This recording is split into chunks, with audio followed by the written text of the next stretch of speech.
नमस्कार, मैं दिनेश कांजी। आपण बघताय न्यूज डंका। जब चुप रहेगी जबाने खंजर, लहू पुकारेगा आस्तीन का। खूप जुना शेर आहे, परंतु दिशा सालियान प्रकरणामुळे पुन्हा एकदा या शेरची आठवण झालेली आहे।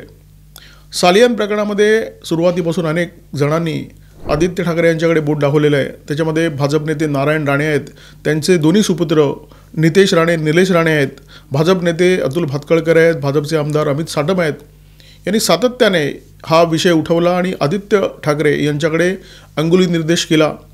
मुंबई उच्च न्यायालयामध्ये सुद्धा या प्रकरणी एक जनहित याचिका दाखल आहे, परंतु हे विरोधकांचं गलिच्छ राजकारण आहे। या शब्दामध्ये आदित्य ठाकरे, त्यांच्या पक्षाच्या नेत्यांनी आणि त्यांच्या पाळीव मीडियाने हे आरोप मोडीत काढण्याचं काम केलं। परंतु आता तर दिशा सालियान, हिचे वडील सतीश सालियान यांनी मीडियाच्या समोर येऊन हे आरोप केलेले आहेत। फक्त आरोप केलेले नाही आहेत, या प्रकरणी मुंबई उच्च न्यायालयामध्ये एक याचिका दाखल केलेली आहे।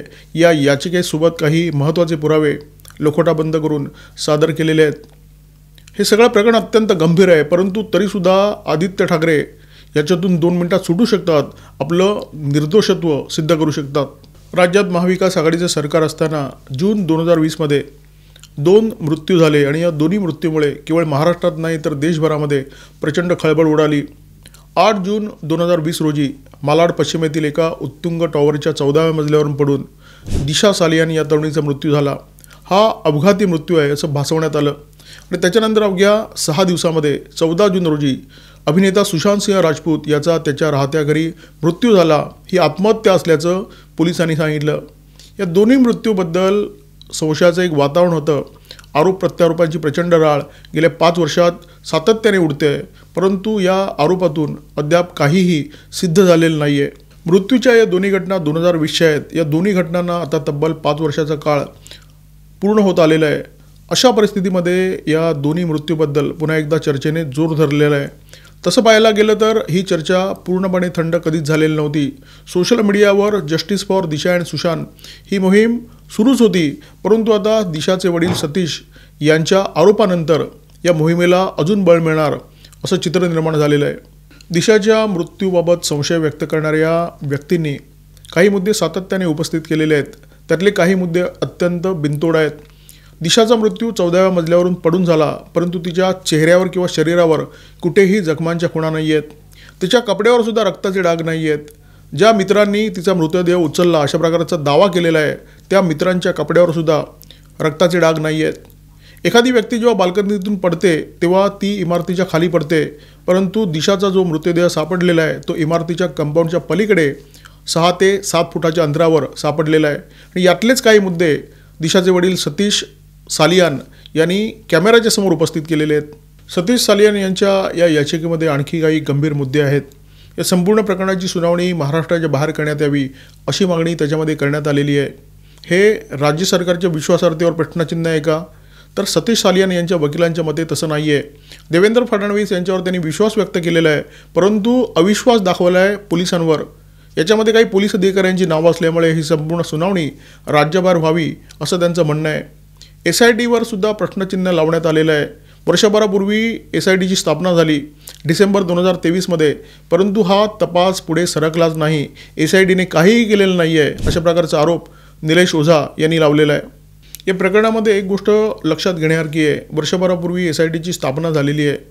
या SITकडे जाण्याची इच्छा सतीश सालियान यांना झाली नाही, म्हणजे आपल्या मुलीच्या मृत्यूप्रकरणी त्यांना जर दाद मागायची आहे तर त्यांना SITकडे जाण्याचा पर्याय उपलब्ध होता, परंतु सतीश सालियान SITकडे न जाता एका चॅनलकडे गेले। एका चॅनलच्या समोर त्यांनी आपली भूमिका मांडली आणि त्यांनी न्यायालयात धाव घेतलेली आहे। त्यांचं असं म्हणणं आहे की या SITमध्ये असे अधिकारी आहेत की ज्यांच्या तपासावरच आम्ही प्रश्नचिन्ह लावलेलं आहे। त्याच्यामध्ये चिमाजी आडाव या अधिकाऱ्याचं तर त्यांनी स्पष्टपणे नाव घेतलेलं आहे। दिशा सालियान मृत्यू प्रकरणामध्ये बरेच लोक राजकारण करत आहेत असा लोकांच्या मनामध्ये संशय होता। आता त्याचे पुरावे सुद्धा समोर येऊ लागलेले आहेत। या प्रकरणी नितेश राणे आणि नारायण राणे हे पितापुत्र अत्यंत आक्रमक होते आणि आक्रमकपणे त्यांनी सुरुवातीपासून आदित्य ठाकरे यांचं नाव घेतलं होतं। त्यांच्या विरोधात सालियान यांच्या परिवाराने बदनामीची तक्रार पोलीस स्टेशनमध्ये दाखल केली होती आणि या सगळ्या प्रकाराच्या मागे तत्कालीन महापौर किशोरी पेडणेकर होत्या। ही बाब आता उघड झालेली आहे। किशोरी पेडणेकर यांनीच आपल्या घरी येऊन आपल्याला हा सल्ला दिला अशी माहिती आता सतीश सालियान यांनी उघड केलेली आहे। या प्रकरणातला राजकारणाचा दुसरा रंग पहा। विधिमंडळाचं अधिवेशन सुरू आहे।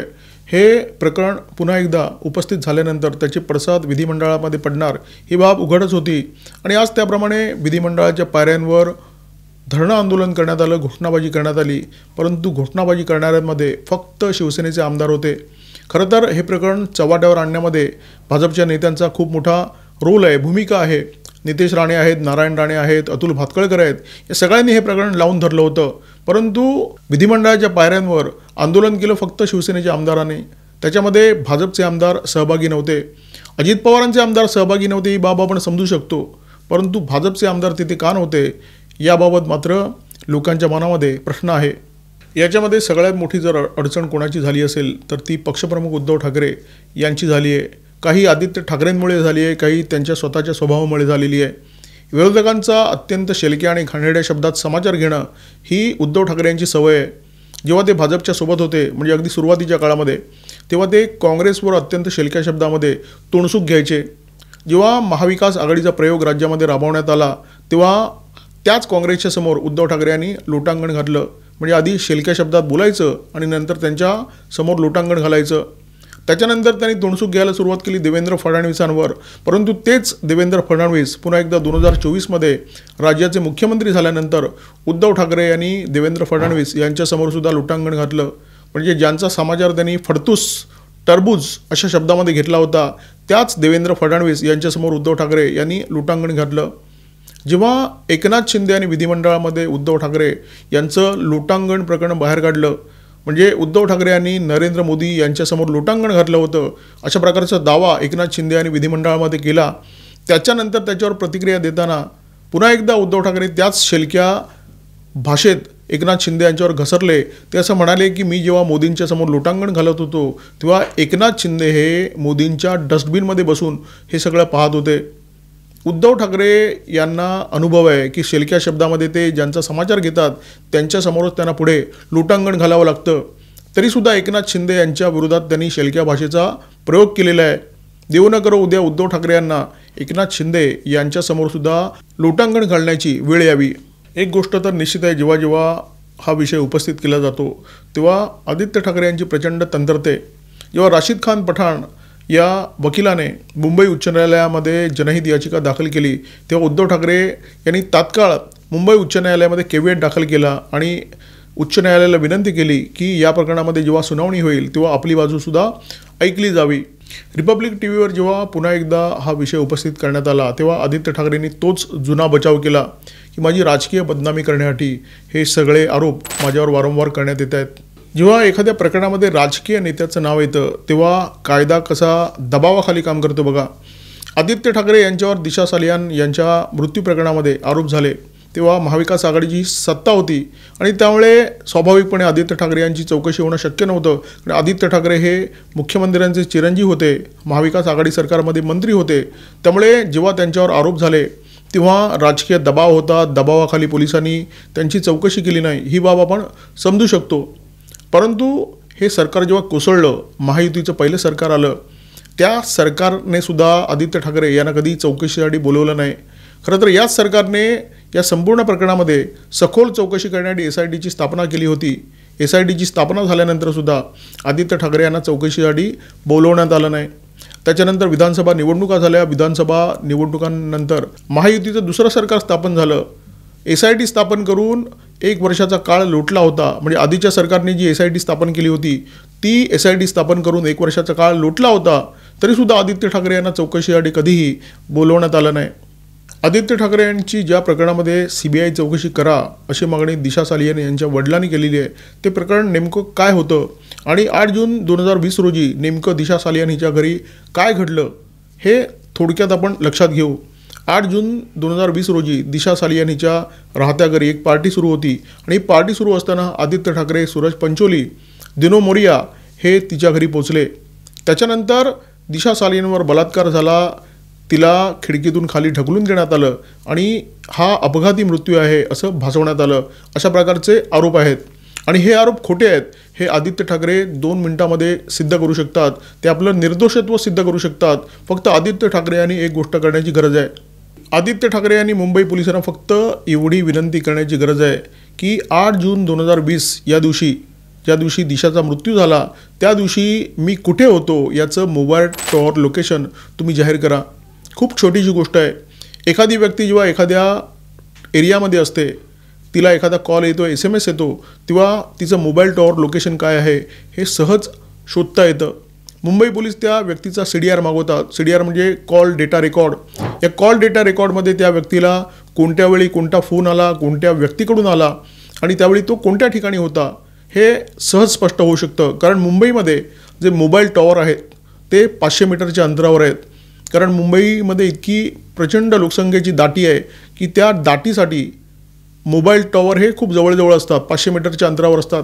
त्याच्यामुळे आदित्य ठाकरे 8 जून रोजी कुठे होते हे शोधून काढणं सहज शक्य आहे. कारण आदित्य ठाकरे मंत्री होते आणि अशा महत्त्वाच्या राजकीय नेत्यांना सतत फोन येत असतात, SMS येत असतात.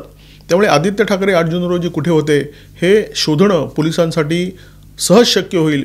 आदित्य ठाकरे यांनी दावा केला आहे की 8 जून रोजी ज्या दिवशी दिशाचा मृत्यू झाला त्या दिवशी मी आजोबांना पाहण्यासाठी हॉस्पिटलमध्ये होतो, कारण माझे आजोबा आजारी होते. हे विधान जर खरं असेल तर ते स्पष्ट होणं सहज शक्य आहे.